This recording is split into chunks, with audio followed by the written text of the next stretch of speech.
কোন জায়গায় যদি আমি দলিল না দিই খপ করে আমার ধরবেন আজকে। এইগুলো আল্লাহু আকবার বলার দলিল। এবার হইলো হাত কতটুকু উঠাবো, এই তো আচ্ছা মন দিয়ে শোনেন। মুসলিম শরীফের 390 নাম্বার হাদিস, মাদ্রাসা পাঠ্যপুস্তক অনুযায়ী, হ্যাঁ কথা শোনেন, মাদ্রাসা পাঠ্যপুস্তক অনুযায়ী 3033টা হাদিস হবে। এই অনুযায়ী মুসলিম শরীফের 390 নাম্বার হাদিস। এই হাদিসে আসছে রাসূল আকরাম সাল্লাল্লাহু আলাইহি সাল্লাম যখন নামাজ শুরু করতেন কাব্বারা আল্লাহু আকবার বলতেন, রাফা ইয়াদাই হাত উঠাইতেন। হাত যখন উঠাইতেন হাত্তা তাকুনা, হাতগুলা আল্লাহ নবীর এই পরিমাণ উঠতো, হাত্তা তাকুনা হাজওয়া মানকিবাই, কাপ বরাবর উঠাইতেন। বলেন কি বরাবর? খুব মন দিয়ে শুনেন। তাহলে মুসলিম শরীফের 390 নাম্বার হাদিসে পাইলাম কি বরাবর? কাঁধ। বলেন সবাই কি বরাবর? আমি চিন্তা করলাম আচ্ছা কাঁধ বরাবর পাইলাম, আর আপনারা টেনশনে পড়ে আছেন হুজুর আমরা তো কাঁধ বরাবর উঠাই, ঠিক না? আলোচনা পুরো শুনবেন।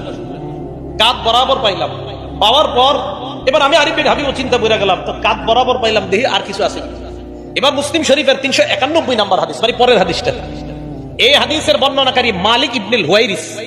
এই মালিক ইবনুল হুয়াইরিস বলেন আন্নাহু রাআ রাসূলুল্লাহ সাল্লাল্লাহু আলাইহি ওয়াসাল্লাম, মালিক ইবনুল হুয়াইরিস আল্লাহর নবীকে দেখলেন কাব্বারা, উনি তাকবীর বলে নামাজ শুরু করলেন, রাফা ইয়াদাই, নামাজে শুরু করার সময় হাত উঠাইলেন। হাত এমন ভাবে আল্লাহর নবী উঠাইলেন হাত্তা ইউহাজি বিহিমা উযুনাই, দুই হাত কান বরাবর উঠাইলেন। তাহলে 390 নাম্বার হাদিস কাঁধ বরাবর, 391 নাম্বার হাদিস কান বরাবর। বলেন আবার 390 নাম্বার হাদিস কাঁধ, আর 391 নাম্বার হাদিস কান বরাবর। তাহলে 390 নাম্বার হাদিস মুসলিম শরীফের কাঁধ বরাবর, 391 নাম্বার হাদিস কান বরাবর। এখন কানের লতি নামে কোনো শব্দ শুনছেন নি? কানের লতি আমরা কিন্তু ছোটবেলা থেকে শিখছি কানের লতি বরাবর। টেনশনে পড়ে গেলেন আপনারা, হুজুর লতির কথা কই পাইছেন? এই প্রশ্ন করেও লতির কথা এই 391 নাম্বার হাদিসের শেষে আছে মুসলিম শরীফ। হ্যাঁ, এই হাদিসের শেষে আছে। বর্ণনাকারী কাতাদা। এই কাতাদা রাদিয়াল্লাহু তাআলা আনহুর বর্ণনা, আন্নাহু রাআ রাসূলুল্লাহ সাল্লাল্লাহু আলাইহি ওয়াসাল্লাম কাব্বারা, আল্লাহ নবী তাকবীর বললেন, রাফা ইয়াদাই, নবী হাত উঠাইলেন, হাত্তা ইউহাদি বিহিমা ফুরুআ উযুনাই, আল্লাহ নবী দুই হাত কানের লতি বরাবর উঠাইছে।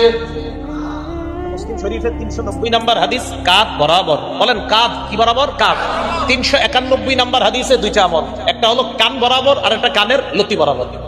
এখন আসেন হুজুর কাঁধ পাইলাম, কান পাইলাম, লতি পাইলাম, আপনারা আবার বক্তব্যে শিখান যে দুই হাতের বৃদ্ধাঙ্গুলি লতি বরাবর থাকা, এটা কই পেয়েছেন?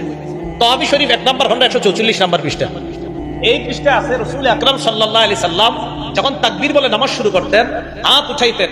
হাত যখন উঠাইতেন তখন রাসূল সাল্লাল্লাহু আলাইহি সাল্লামের হাত্তা ইয়াকুনু ইবহামাহু, নবীর এই দুই বুড়ো আঙ্গুল মুবারক করিবা মিন শাহতাই উযুনাই, কানের লতি বরাবর আসতো।